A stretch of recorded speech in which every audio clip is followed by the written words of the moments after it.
যদি আমি বলি আমার রাসূল কেমন ছিলেন, তিনি ছিলেন মধ্যম আকৃতির। তিনি না লম্বা না খাটো।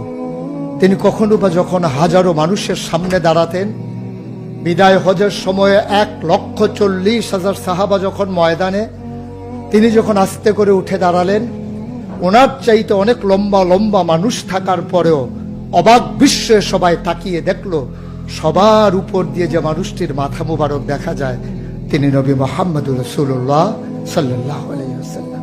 তিনি মধ্যমাকৃতির হওয়ার পরে সবার উপরে তার শির, সবার উপরে তার মাথা। সবাই অবাক বিস্ময়ে তাকিয়ে দেখলেন তার চুলগুলো হালকা হালকা কোঁকড়ানো।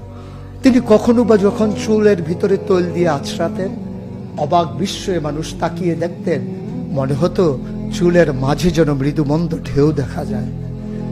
তার কপালটা ছিল চওড়া শুভ্র, তার চোখের ভ্রুগুলো ছিল ধনুকের মতো বাঁকা, তার চোখগুলো ছিল টানা টানা ভাসা ভাসা, তার চোখের পাতাগুলো ছিল গোলাপের পাপড়ির মতো।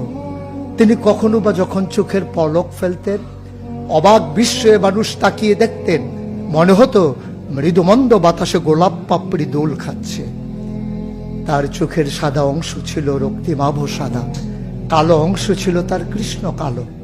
তার ঠোঁটগুলো ছিল গোলাপি রঙের, তার নাকটা ছিল খাড়া, ছিদ্রগুলো ছিল ছোট ছোট, নাকের নিচে ঠোঁটের উপরে ছিল চিকন সরু গোঁফ। তিনি কখনো বা যখন মুচকি হাসতেন, তার গোলাপি রঙের ঠোঁট দুটো যখন একটু ফাঁক হয়ে যেত আর দাঁতগুলো যখন বের হয়ে যেত, মানুষ অবাক বিস্ময়ে খুঁজত কোথাও যেন বিজলি চমকিয়েছে।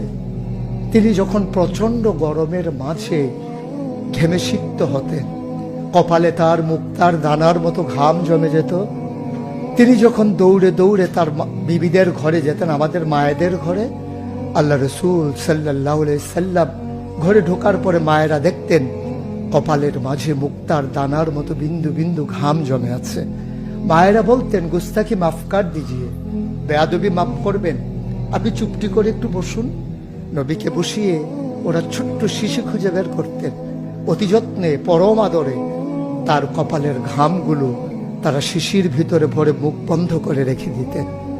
ঈদ যখন আসতো, বিয়ে যখন হতো, জমানো ঘাম তারা আতর হিসেবে ব্যবহার করতেন। এ নবী তো সে নবী, হেঁটে গেছেন 1 মাস আগে রাত পথ ধরে, যাওয়ার পরে তিনি তো চলেই গেছেন। 1 মাস পরে যখন আবার ওই পথ মারিয়ে কোনো এক সাহাবা যাচ্ছেন, স্থানীয় বাসিন্দা যারা রাস্তার কিনারে যাদের ঘর, তাদেরকে ডেকে বললেন, ভাইরা, এ পথ দিয়ে কি আমার নবী হেঁটে গেছে?